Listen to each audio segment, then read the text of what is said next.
In the beginning of the episode, we see that in the market, Noyan sits in front of the Uthman and says, "I thought you were wise and came to you for a solution, but you are a foolish person whose dreams are impossible." So Uthman says, "If you don't see the truth, you will think that the truth is impossible." Then he says, "This is the spark that will gradually increase and rise slowly, so that you will not be able to see the sun. Then you will understand how this state has spread." Juhabi Nuyan says, "This sun will burn you and Al-Khani will send you to hell. You will all die. You will end up in the dreams of Osman." So Gundo Sahib says, "Tajuddin Noyan, you have done a lot of injustice on us and death is your salvation." Then Alchum Khan says, "Because my mother and brother's blood did not bleed, so now even if I die, I don't care." So Osman says, "No one will die because of these dreams, but you and people like you will all die." He says at the same time, Osman separates the head of Tajuddin Noyan in one blow. So what will you say about the viewers of Tajuddin Noyan? Was this the Tajuddin Noyan that we heard so much about? Can he die so easily, or is he dead? After killing him, Osman says, "We will always be here. When he comes to take revenge, we will be like a strong wall in front of him, to spread the message of God's value and to spread the message of God's value in the world. We will always fight. Now tell me, if you are with me on this existential issue." Then all the soldiers raise their swords and say, "We are with you, Mr. Osman. We are with you." So the soldier Sengur Osman comes and says, "The prisoners of the Gundo tribe have been released. They are now going towards Yaini city." Or listening to this, Mr. Osman says, "What a great news. All the prisoners present in Gundo's area have been released. Now they are going to Yaini city." After hearing this, Gunduz and his family are very happy. And Sardar Gunduz says to Osman, "After a day, this is another good news. You are living. You are safe, Osman." He says, along with him, he hugs Osman. Seeing all this, Mehmet gets very angry. And Osman says to Burin, "Some soldiers are chasing Noyan's soldiers. There is a lot to ask him." Then, seeing Noyan's dead body, he says, "Take this dog's head to all tribes and show it, so that all tribes hear the news of our victory. It is time that we feel safe in our friends and fear our enemies." While listening to this, the soldiers once again raise the slogans of Usman Sahib Zindabad. Usman Sahib Zindabad and Usman Sahib Fatihanand leaves the market in a cold manner. There we see that the people sitting in the Mongol jungle who are taking Princess Maria are eating. Princess Maria also takes food and goes to the camp, and there, hiding in the bushes, watching this whole scene with the soldiers. Then he says, "We will take Princess Maria without killing these dogs. Nobody will know that we are behind him. Come on." This is what Bender says when he goes to the back of the tent with a soldier. And when he's cutting the tent, the Princess Maria is very happy to see Bender. Bender says, "I have come to take you." After saying this, Bender takes Princess Maria, and as soon as he leaves the tent, the Byzantines reach there and they rain on the Mongolu. Seeing this, the soldier asks Bender, "Who is Bender?" Jaban Bender says, "Obviously there are more people behind him to save the princess. This is not the time to know. Come on." Imran Tikin also reaches behind the Byzantine soldiers, and the Byzantine kills all the Mongolus. Tikin says, with one leg on the Mongol, "Where is the princess?" Jaban Mongol says in the tent in agony. As soon as he hears this, Imran Tegan cuts his throat and dies in the tent. But when he looks in the tent is empty, and he says, "Osman, Osman, he doesn't know what I will do. Send news to Shinsha immediately.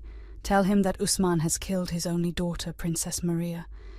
There, behind her, takes Princess Maria to Gurnu and tells her, "The soldiers will take you to your beloved." Osman has prepared everything, so Princess behind her holds her hand and says, "I am very grateful to you.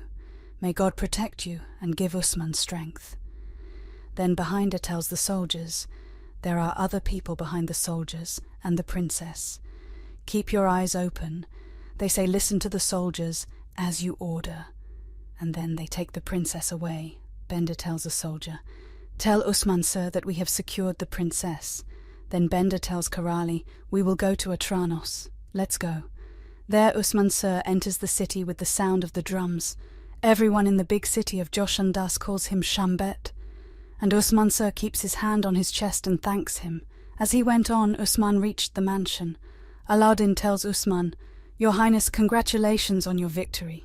Tajuddin Nayan got the result he deserved and left before his evil spread. So Usman says, that's the way it is. He beheaded him and finished his evil. There is some goodness with every evil. God brought our brothers to us. To celebrate Balahuddin's freedom, prepare a table of food. Please make him ready so that we can strengthen our brothers. Sardar Gundush says, "Thank you, Mr. Usman. The dog that stopped us from becoming united is now dead. From now on we will be united and will be with you." So Mr. Usman says, "By the command of Allah, by the command of Allah." Now let's go inside. With this, all the camp's lives increase. In the next scene, Usman says to Sardar Gundus, pointing to the direction of the map, "Now our land is close to the west, safe and safe.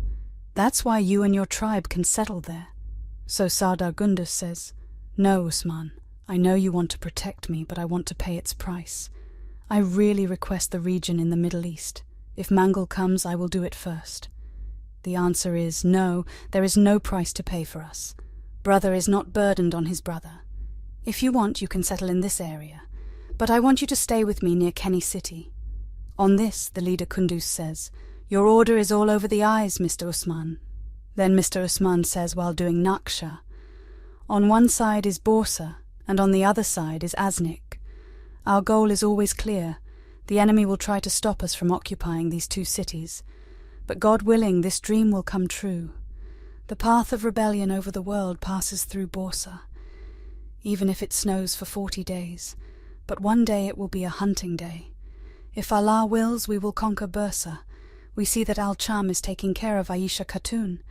And Aisha Khatun says, Alhamdulillah, we have overcome this problem. But in this regard, the demands of Usman and his family are great. Al-Cham says it is exactly like this. His wives and all the wars are very brave, especially what they did in your absence. We cannot do justice to them."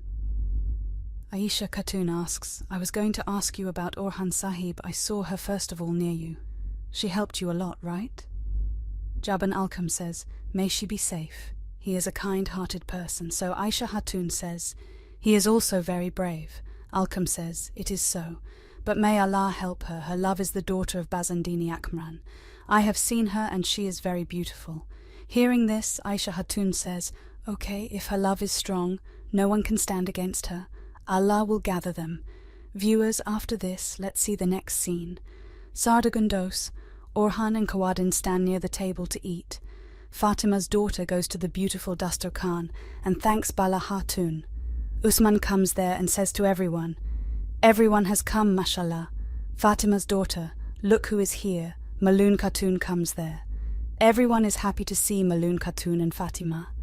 Fatima hugs Fatima and asks, "Haven't you gone yet?" Maloon Khatun says, "I have made a journey for an important work."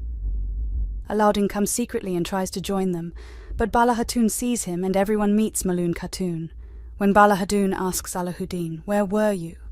he is continuously absent, but Alauddin does not answer, and everyone sits on the table of food.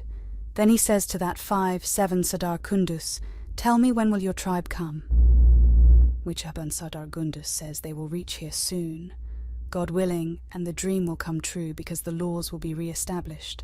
So Usman Sahib says, God willing, yes. From now we will remain established. From now we will become a big family. So reveal your secrets and tell us what you are hiding." Hearing this, everyone is shocked. And Gundus Sahib says, "Usman Sahib, nothing can be hidden from you. I was going to talk about this. Now until the day Noyan dies, there is no need to hide that secret." Then pointing out the light, "Aisha is the limit. This is my daughter-in-law." Then he points to Aisha and says, "This is Elkum, my daughter." Everyone gets surprised after hearing this. And the young lady asks, "Why did you do this, Gundos?" And Jado Khan marries his leader's daughter so that they can join the family and protect them. When they attacked our tribe to take Elkum, my daughter-in-law Aisha made this plan. So with this episode ends. Do you think that Gundo Sahab is telling the truth or hiding something? Express your opinion in the comment box. If you like the video, then like the video and subscribe to the channel.